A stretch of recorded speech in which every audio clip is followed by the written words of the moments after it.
पहाड़ों पर अपने उद्गम स्थल से जब गंगा नदी नीचे की ओर आती है तो ऋषिकेश वो पहला पड़ाव है जब पहाड़ों को छोड़कर वो समतल जमीन पर आती है। इसीलिए यहाँ पर आपको आवेग बहुत दिखेगा।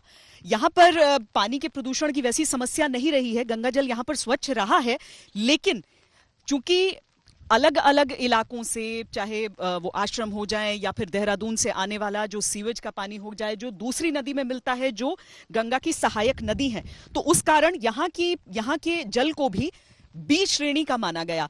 अब पानी की स्वच्छता को मापने के लिए अलग अलग श्रेणियों में उसे बांटा जाता है, लेकिन आज की तारीख में जो स्टडीज की गई हैं उसके हिसाब से जो गंगा जल है ऋषिकेश में वो ए श्रेणी में आ रहा है। अब ए श्रेणी में इसीलिए आ रहा है क्योंकि यहाँ पर कोलिफॉर्म की जो मात्रा है इसमें कम है और साथ में जो ऑक्सीजन की मात्रा है वो काफी बढ़ चुकी है।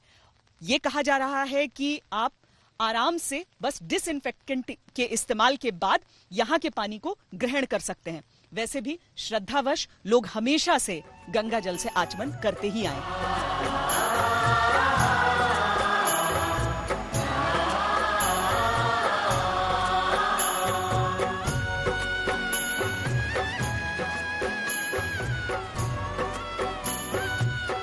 हम इस समय हरिद्वार में हैं और हरिद्वार में भी अगर आप गंगा जल को देखेंगे तो आपको आम दिनों से ज्यादा स्वच्छ गंगा जल नजर आएगा।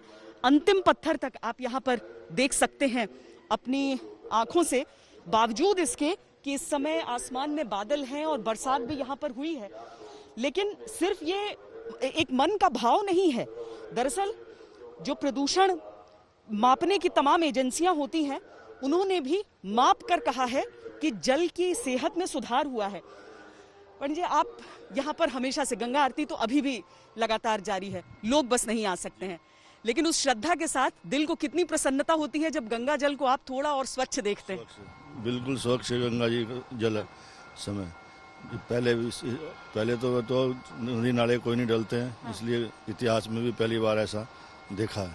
आप लोगों ने तो अपनी तरफ से बहुत कोशिशें की, बहुत सारे अनशन हुए, जो अलग अलग आश्रमों में जो स्वामी जी लोग थे उन लोगों ने किए, प्राण त्यागे सबने, और आज लॉकडाउन के 1 महीने गुजरने के बाद गंगा इतनी स्वच्छ। लॉकडाउन के बाद ही इतना स्वच्छ जल है गंगा जी का, उससे पहले नहीं कभी कोई भी कितना भी कर पाया।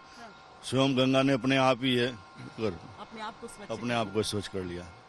तो स्वच्छता, अविरलता, निर्मलता, ये 3 चीजें कही जाती हैं। स्वच्छता के लिए घाटों का भी पक्का निर्माण हुआ।